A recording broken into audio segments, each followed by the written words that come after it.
L'avion est parti, il y avait un avion qui passait tout à l'heure, je ne pouvais pas faire ma vidéo tranquillement. Comment ils vont eux? Ça te dit quoi? Peur. Entre les avions et les voitures, je ne vais pas m'en sortir. On était bien en plein mois d'août qu'il n'y avait personne. Donc je disais, comment ils vont? Ça fait longtemps. Ça commence à faire un petit bout de temps. On a parlé d'un sujet dont un abonné m'a suggéré de faire une vidéo dessus, qui est les différentes communautés dans l'automobile. Petit spoiler alerte, je sais que je vais pas me faire que des amis dans ce que je vais dire, que mon avis n'engage que moi, et on sait très bien que les clichés ont la vie dure, surtout dans ce monde-là. Donc je vous demande de prendre la vidéo avec énormément de second degré, évidemment. Je ne pense pas forcément ce que je vais dire, voilà. On peut pas vraiment prendre position. Le but, c'est d'être le plus neutre possible et que la vidéo plaise à tout le monde. On va débuter du coup par une catégorie d'automobilistes que j'apprécie fortement parce que j'ai commencé chez eux. C'est la communauté Renault Sport / Renault. Eux, généralement, ils font pas trop de vacarme sur la route, un peu discret. Seule communauté dans laquelle j'ai été qui se fait des appels de phare quand ils croisent une autre Renault Sport, par exemple. Croisement de Clio 4RS, bim, appel de phare. Je trouve à mon sens que c'est la communauté la moins toxique. Un jeune qui arrive dans l'automobile puisse fréquenter puisque les membres de la communauté Renault Sport sont assez bienveillants envers eux-mêmes. Par contre, à contrario, j'ai aussi été dans la communauté Volkswagen. C'est vrai que c'est une communauté un petit peu plus délicate. J'ai commencé avec une Golf 5 GTI TDI. Et franchement, j'ai été bien accueillie dans la communauté Volkswagen. Moi, j'ai eu aucun souci personnellement. Mais c'est vrai que généralement, on a l'image des mecs ou meufs. Je dis des mecs puisque c'est général, mais il y a des femmes aussi dans la communauté Volkswagen qui roulent par exemple en Golf GTI, Golf 7R et qui pensent sortir des grosses Ferrari, des choses comme ça. Non, vous êtes juste une personne qui a un véhicule de marque, mais édition sportive. C'est ça que je trouve dommage en fait chez Volkswagen, c'est qu'il y a un petit peu cet aspect compétition, concours de celui qui est la plus grosse.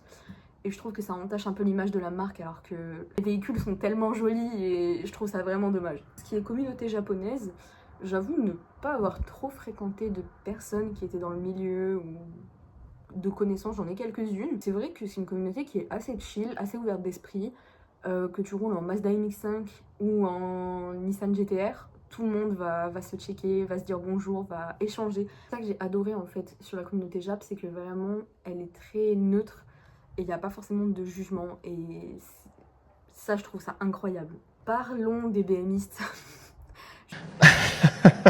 Hello, Lewis. Je sais que ça va en fâcher beaucoup et je sais que certains ont des avis très carrés là-dessus. Je connais des personnes qui roulent en BM qui ne sont pas forcément là pour faire des vagues sur la route. Ce que j'entends des vagues, c'est bordel en gros. Mais j'en connais certains aussi qui sont encore là,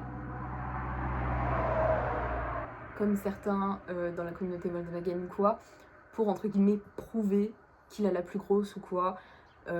Généralement ils sont assez connus pour coller aux fesses des autres automobilistes, qui est un peu chiant. Pas se mentir, quand t'es là à voie de gauche sur l'autoroute, que t'effectues un dépassement, que le mec il a 600 bourrins derrière toi, qu'il est là, grand appel de phare dans ta tête, c'est pas bon, on est d'accord? Non. Et après, encore une fois, comme je l'ai dit dès le début de la vidéo, je ne veux stigmatiser aucune communauté. Pour moi, tout le monde a sa place dans l'automobile, chacun aime les marques qu'il aime. Oula, ça me gratte le pif. Après, on a vraiment tout ce qui est communauté américaine. Can I get some burger with some peanut butter? Donc tout ce qui est Ford, même Ford Mustang, tout ça, Ford Focus. Eux, généralement, bon, jamais eu de soucis personnels en tout cas avec eux. Sachez que j'adore la Ford Focus RS, mais que vous en foutez, mais que je pose ça là comme ça. C'est une marque que j'affectionne, pas particulièrement, mais que j'aime voir sur les routes, que j'aime voir dans les rassos, que j'aime voir sur les événements. Et je trouve que c'est dommage qu'il n'y en ait pas assez, sincèrement. C'est des voitures bien préparées, elles deviennent tellement incroyables, je vais pleurer. Après, tout ce qui est la communauté, ce que j'appelle PSA, donc Peugeot, Citroën, logique. Que eux, je les ai plus croisés sur des événements pro-françaises qu'autre chose. Il n'y a pas énormément de 208 GTI, je trouve, dans les rassemblements sur notre coin. En tout cas, je sais qu'il y en a quand même en France. Mais je trouve ça dommage, même les 308 GTI, parce que c'est un véhicule qui n'est pas forcément valorisé aux yeux de tous, parce que c'est qu'une 208 ou c'est qu'une 308, alors que pour en avoir essayé une, c'est incroyable. J'essaie de vulgariser en fait pour les nouveaux sur ma chaîne qui ne sont pas forcément dans l'automobile et qui commence à s'ouvrir à ce milieu-là. Mais voilà, moi je suis très branchée, voilà, Clio RS, Golf GTI, Golf R, voilà, Peugeot 208, tout ça. Donc c'est vrai que j'ai du mal à être objective là-dessus, mais j'essaye. J'essaye un maximum, voilà, à un moment il faut tâter le terrain. Une communauté dont je n'ai pas forcément parlé, c'est la communauté Youngtimer. Pour avoir échangé avec des propriétaires de Youngtimer sur les différents événements auxquels j'ai pu participer, exposante ou photographe, c'est une communauté qui vraiment vous ressentez la passion en eux. Je sais pas comment expliquer, il y a ce feeling, tu te dis eux, ils adorent. Vraiment, ils savent ce qu'ils font et les mecs gèrent en fait. Et c'est ça que je trouve beau en fait dans la communauté Youngtimer. C'est que généralement leurs voitures elles ont une histoire et c'est vrai que j'aimerais bien commencer à orienter un petit peu mon contenu sur vraiment les histoires personnelles que les gens ont par rapport à certains véhicules parce que je trouve ça vachement touchant et c'est vraiment une partie de mon métier entre guillemets qui me touche le plus et j'ai vraiment envie de donner la chance à chacun de pouvoir parler de son histoire et glorifier ça de manière moderne on va dire. Pour tout ce qui est aussi communauté suédoise, je connais très peu de gens en suédoise. Mais c'est vrai qu'on n'en entend pas spécialement parler, je trouve ça dommage qu'on n'en voit pas plus sur les rassos. J'ai ma petite préférence pour certaines Volvo qui sont de bons slippers, on va pas se mentir, sur la route, bon. J'ai mon avis là-dessus, encore une fois, je sais que certains ne sont pas d'accord avec moi, mais malheureusement, faut tester de tout.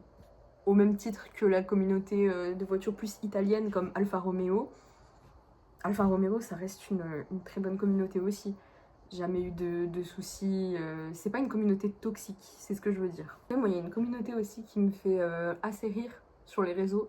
Pas rire dans le mauvais sens, que vraiment je trouve bon délire. C'est la communauté Pro TDI. Je sais que vous savez de quel type de voiture je parle. Les Seat Ibiza qui fument noir.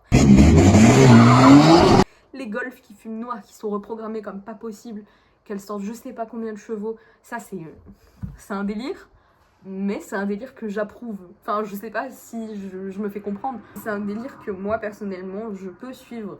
Parce que j'en ai fait partie, du coup, avec la Golf. Je sais que je ramène beaucoup de choses à mes connaissances, à mon expérience personnelle. Mais je pense qu'il n'y a que comme ça qu'on peut être un minimum juste dans ses propos. Puisque juger sans connaître, c'est pas vraiment le cœur de pensée de mon média, en tout cas. J'aime tester, j'aime apprendre de nouvelles choses. Et c'est vrai que si des personnes de ma communauté veulent me faire essayer des véhicules, tester de nouvelles choses, de nouvelles expériences dans l'automobile, je suis ouverte à toute proposition. Moi, je suis vraiment de la team, on n'a qu'une vie et il faut vraiment tout tester. Et c'est ça que je trouve beau.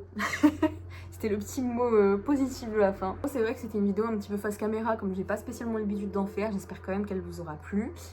Je vais m'atteler au montage, là. En tout cas, vous pouvez aller me suivre.